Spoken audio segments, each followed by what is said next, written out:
उड़त की देखो सासु दुई रे चिरैया होना, सासु आवत की दुई रे मुसाफिर होना। सासु एक समर एक गोर होना, उड़त की देखो सासु दुई रे चिरैया होना, सासु आवत की दुई रे मुसाफिर होना।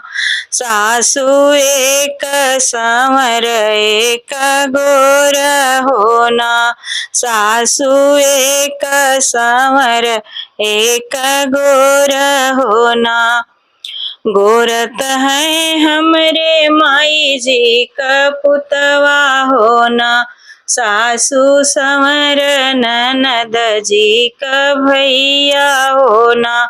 सासु समर ननद जी का भैया होना, सासु भैया भोजन कुछु चाहिए होना।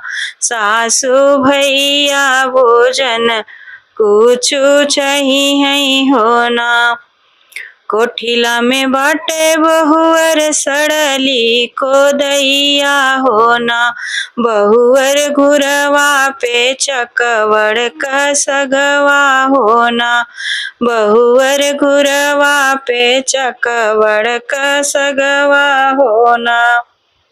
अगिया लगायो सासु सड़ली को दैया होना, सासु बजर पड़ई चकवड़ का सगवा होना।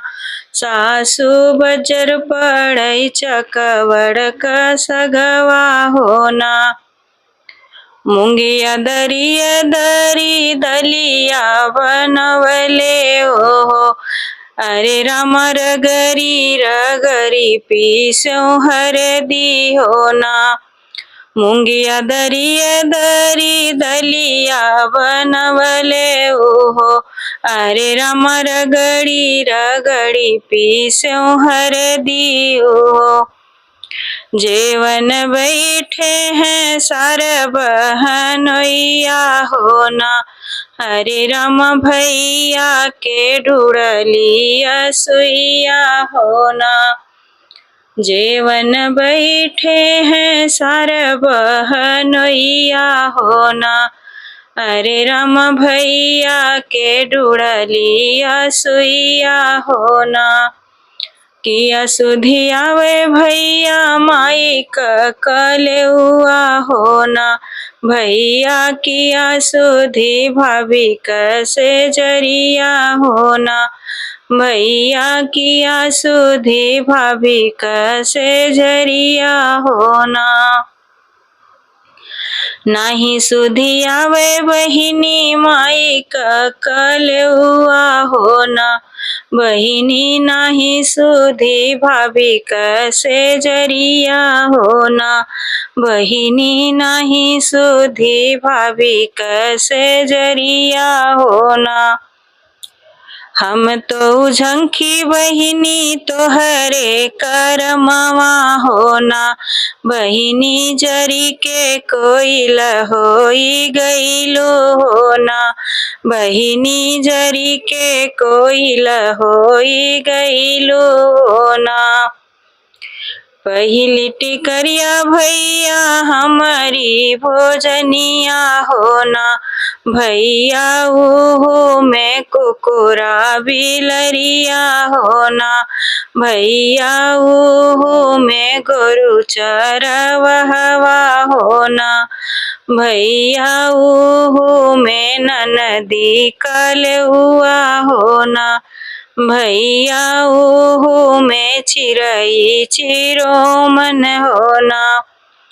इहई दुख भैया माई आगे जिनी कहना, अम्मा बैठी मचियावा पे रोई है होना। इहई दुख भैया चाची आगे जिनी कहना, चाची अम्मा के मरी है में हनवा होना। चाची अम्मा के मरी है मेहनवा होना। इहई दुख भैया बहिनी से जिनी कहना, बहिनी सुनी के ससुर नाही जई है होना, बहिनी सुनी के ससुर नाही जई है होना। इहई दुख भैया सखियन से जिनी कहना, सखी लोगे अपनन में करी है खियलवा होना, सखी लोगे अपनन में करी है खियलवा होना।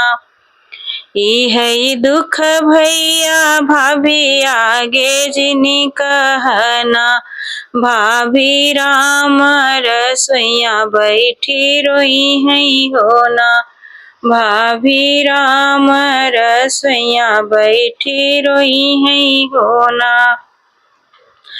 इहई दुख भैया अगुआ से जाई कहना, भैया जना मोरा कैले अगुआइया होना। इहई दुख भैया अगुआ से जाई कहना, भैया जना मोरा कैले अगुआइया होना। उहवा से लवटी भैया घरवा लवट लेनी हो, अरे राम भाभी ज पूछैन नदी हलिया होना, अरे राम भाभी ज पूछैन नदी कुशलिया होना। जैसई बन का कोइल कुह कई रनिया होना, धन वैसे कुह कई बहिनी हमार होना, धन पहिली टिकरिया बहिनी भोजनिया होना, धन उहू में कुकुरा बिलरिया होना, धन उहू में गोरु चरवहवा होना, धन उहू में ननदी कलउआ होना। बजरक छतिया न फाटैबे मनऊ होना, हरे राम रोतई बहिन छोड़ी के अइल होना, बजरक छतिया न फाटैबे मनऊ होना, हरे राम रोतई बहिन छोड़ी के अइल होना। कहाँ पाई धनिया रे डड़िया से डोलवा होना, धन कहाँ पाई 32 कहरवा होना, धन कहाँ पाई 32 कहरवा होना। आले आले बसवा कटौता हमरे राजा होना, राजा पुनई बनत कहरवा, बहिन लैके औत होना। आले आले बसवा कटौता हमरे रजऊ होना, राजा पुनई बनत कहरवा होना, राजा पुनई बनत कहरवा, बहिन लैके औत होना।